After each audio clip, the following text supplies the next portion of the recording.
weapons of indignation are vast. It's a lot of things that's gonna come. The ultimate weapon of destruction indeed is the missiles. But you see, you got the RFID chip. See? All these things are put here to test you and try you to see if you're gonna stand in the times of those trials. You got the article. Okay, bring it out. Read it loud towards the camera. Yeah. That's it. Look, matter of fact, yeah, he got it. This is the Luciferis. It is a genetic term for the class of oxidative enzymes. Luciferis. In the group chat, I think I texted, I copied and pasted that, right? That's what you're pulling up. What it mean? Go to the article first and read the article. Bring out what it's about.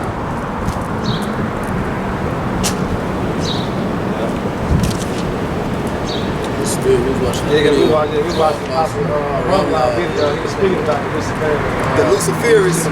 Yeah. Because you gotta know. Yeah. Like the pastor said, you gotta know what the words mean. Yeah, you gotta know what the words mean. You go to Satan means adversary. You go to Lucifer means light bearer. Right. You know what I'm saying? When you go to devil means deceiver. You know, so you gotta know the meaning of the words. So you're like, the devil, Satan, trying to put it on one person. No, man, the words have meaning. You know, that's why it's a spiritual demon, Satan, it's a counterpart. Yeah, it's a counterpart, physical. It's the so-called life. That's easy, got it. Okay. About at the time. Yeah. Bring it out. This is highway. This the vaccinations that they got coming, right? This is highway.wordpress.com, and it says you can forget about buying and selling. Say what? You can forget about buying and selling. Read loud. Yeah. You can forget about buying and selling because once they inject this thing into people's flesh, you won't be able to climb into a car, much less walk down the street without it. That's it. Y'all hear that? That's it. Go ahead. Sometime late in the 19th century, French pharmacologist Rachel Du Bois extract the oxidative enzymes necessary to generate bioluminescent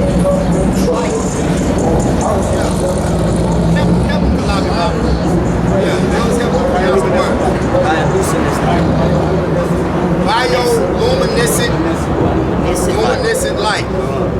Think fireflies, jellyfishes, certain fungi, those two So chemicals. y'all remember the purge, right?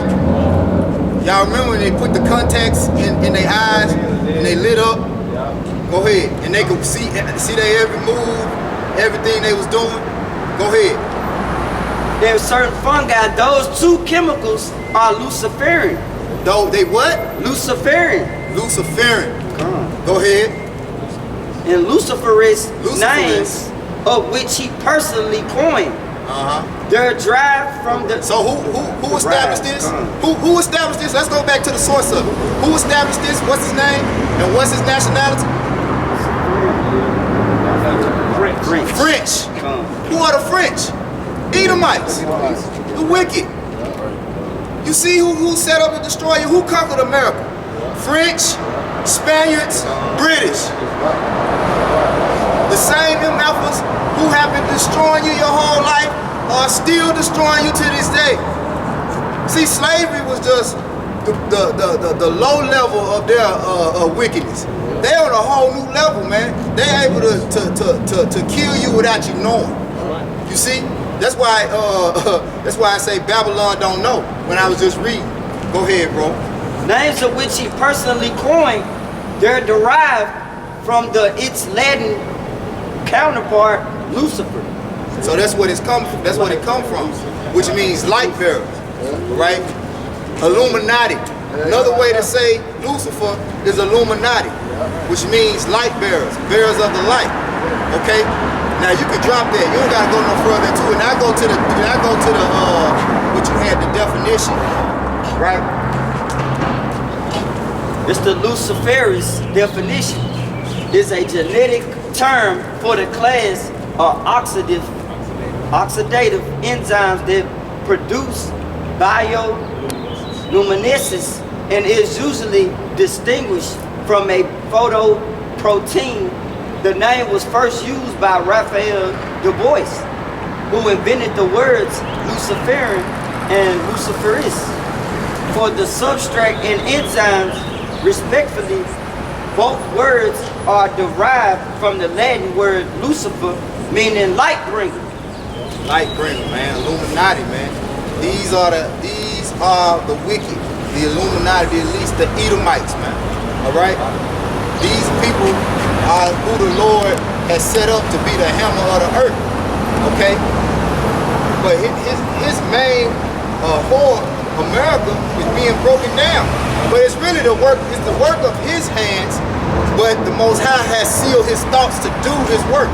You see? So at the end of the day, all things gonna work for the glory of the Most High. Right. Most of the inhabitants of the earth, 2/3 of our people, included, are gonna be destroyed and gonna be caught up in the indignation of the Lord, in the weapons and the indignation of the Lord.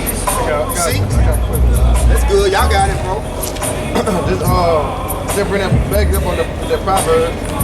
Let me finish this. It's just like 5 more words. Go ahead, bro. This back in Jeremiah 5:25. For this is the work of the Lord Yahweh, power of hosts, in the land of the Chaldeans. So all these things, in particular, what we just broke up or just brought up, for example, are the work of the Lord's hands, man. You know?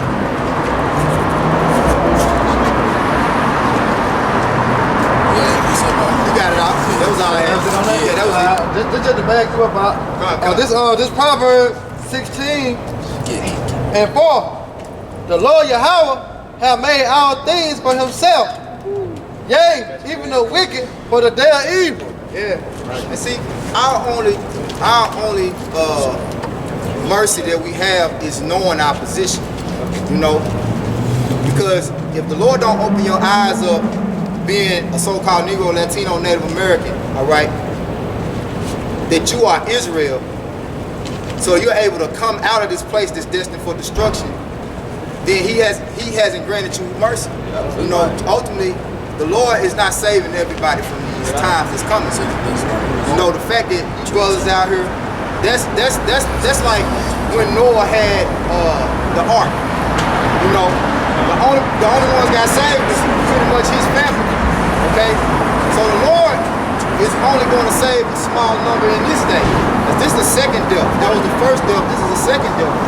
The Lord said He's not going to rain down water on the earth anymore. He's not going to flood the earth with rain, with water anymore. Right. He's going to destroy this time by fire. You know. That's right. Go back to the Joel 2. Yeah, y'all can go back to what y'all had. This is the book of Joel, chapter 2, verse 2. A day of darkness and of gloominess, a day of clouds and of thick darkness, as the morning spread upon the mountains. A great people and a strong. There hath not been ever the like, neither shall be any more after it, even to the years of many generations. The Lord actually gonna show his power to the nations, man. You know, that's why it's gonna be like it said in Jeremiah, a time like that before, man. Alright, the Lord gonna actually really show his power way worse than he did in Egypt, man. Then Sodom and Gomorrah when he rained brimstone and fire from heaven.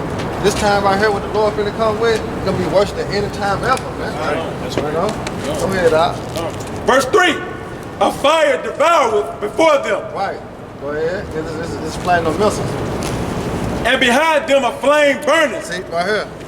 See, a flame burning, man. Alright, that was displaying the missiles right there. Go ahead. The land is as the Garden of Eden before them. Right, because he just read how America, which is Babylon, has been a golden cup in the Lord's hand. So everybody think America is this great country.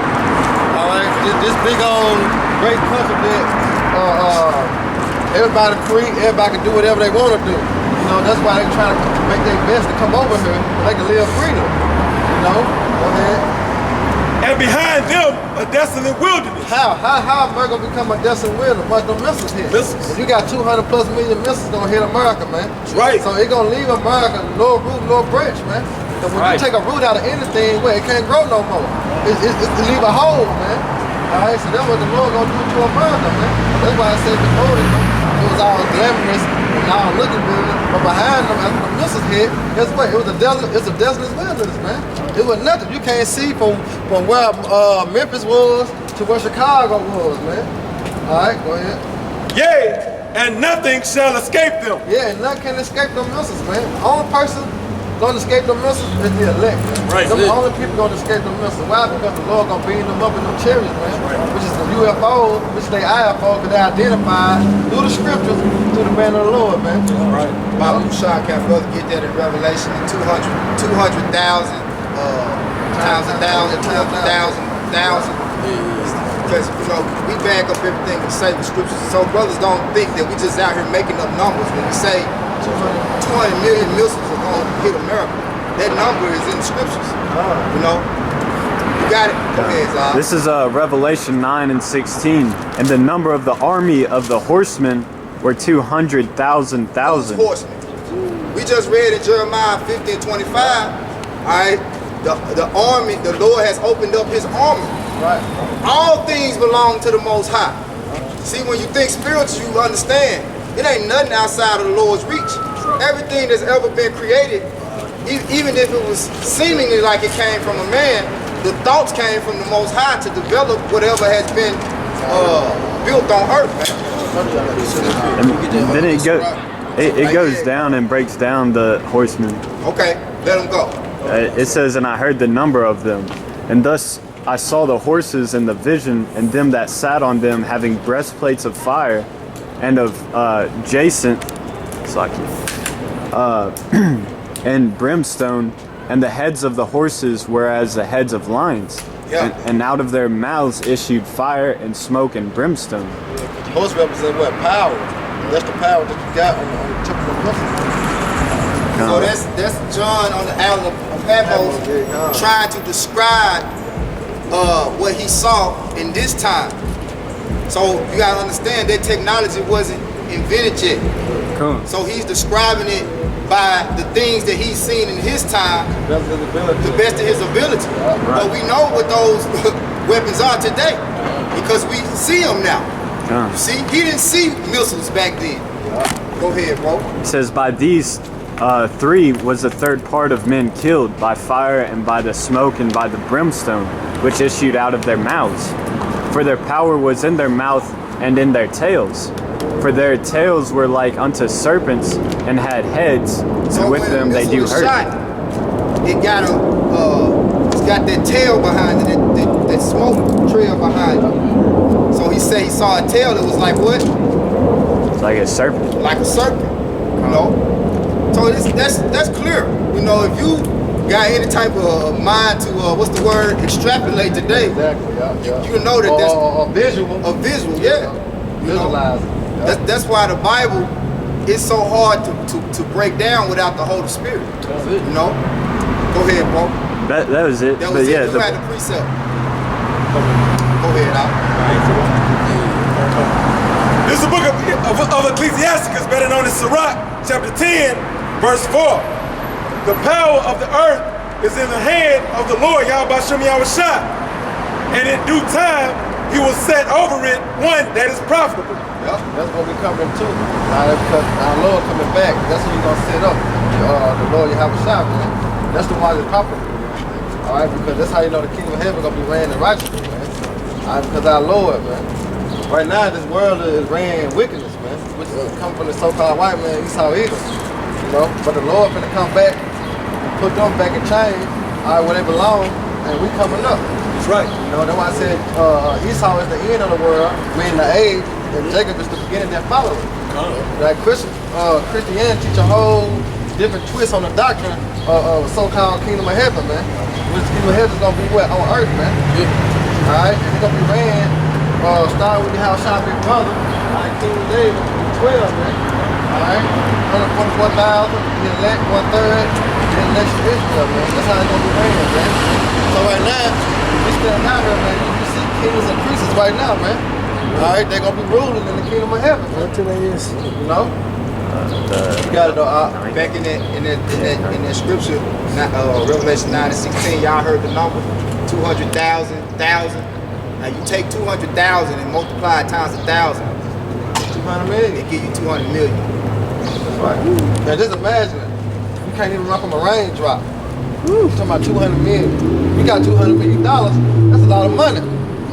Now you talking about 200 million missiles, and one missile can wipe out the whole state of Texas. Come on, man. The Lord better overkill America, man. That's right, You know, and you don't want to be caught up in this, man. So your best out is to what? Come back to the Lord, man. Come back to knowing who you are. Keep the laws that you have to the best of your ability. Because we understand you can't keep all the laws, but there's certain laws you can keep. You know, and then also faith, man. Because faith is the key. You gotta believe, man. So as you keeping the laws to the best of your ability, you also gotta believe and do what the Lord say, man. And guess what? He can. Hopefully he grant you mercy. You know? That's what we hope, man. We hope the Lord deliver us out of this hell that's coming, man. I can do something. Good.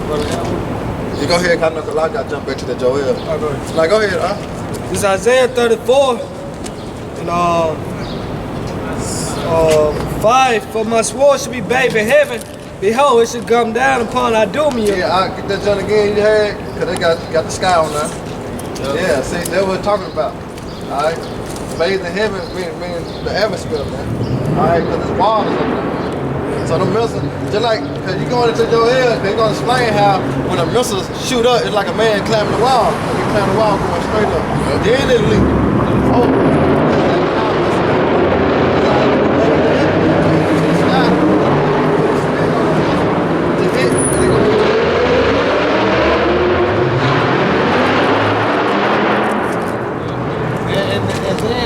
Got like two types of missiles. One that go explode in the sky, and one that go down for the bunkers. Yep. You know? Then it say Joel, they should not break their ranks. Yeah, that's what the brother got. Oh, yeah, they want to say you got to bring it down. It said back in 5, for my sword should be bathed in heaven. Behold, it should come down upon my Idumea and upon the people of my curse to judgment. The sword of the Lord is filled with blood. It is made fat with fatness, and with the blood of lambs and goats, with the fat of the kidneys of ram, for the Lord has a sacrifice of Bosworth and a great slaughter in the land of Idumea. Right, which is America, man. I'm gonna jump down to 8. For it is the day of the Lord's vengeance and the year of his recompense. See, it's the day of the Lord's vengeance, man. Alright. Go ahead, and his recompense, man. I mean, his payback, man. Yeah, for the controversy of Zion. Yeah, about his people. Zion, going back to the monument, man. All right, that's us, man. The Israelites. All right, go ahead with that Joel a lot. This is the book of Joel, chapter 2, verse 4. The appearance of them is as the appearance of horses. Y'all see, the power, the power. Go ahead. And as horsemen, so shall they run. See, because you gotta remember, why you think they call Mustang what? It got a horse on there, what? That's like one of them powers, man. You know, they push. The horse run with power. Or they gonna run. Go ahead, Verse 5. Like the noise of chariots on the tops of mountains shall they leap. Yep. Like the noise of a flame of fire that devoureth the stubble, as a strong people set in battle array. Before their face, the people shall be much pain. All faces shall gather blackness. Be sad and be stunned. You know, because the church has been teaching us this whole time, and when they actually see reality hit, they're gonna be stunned, man. You know? Just back up on the horses. You gotta put yourself in that time. The most powerful way of moving was by horses. Yeah, when they went to war, they lined up in ranks with the horses, and they went to war. And the sound of them horses hitting their hooves on the ground, that was the power. See, today we got cars, you got tanks, you got fighter jets. You see, they make powerful sounds when they move. But back then, all they had was horses. You see, Hey, Ford Mustangs. That's it. That's Horsepower. and that's why when they measure the power of a car.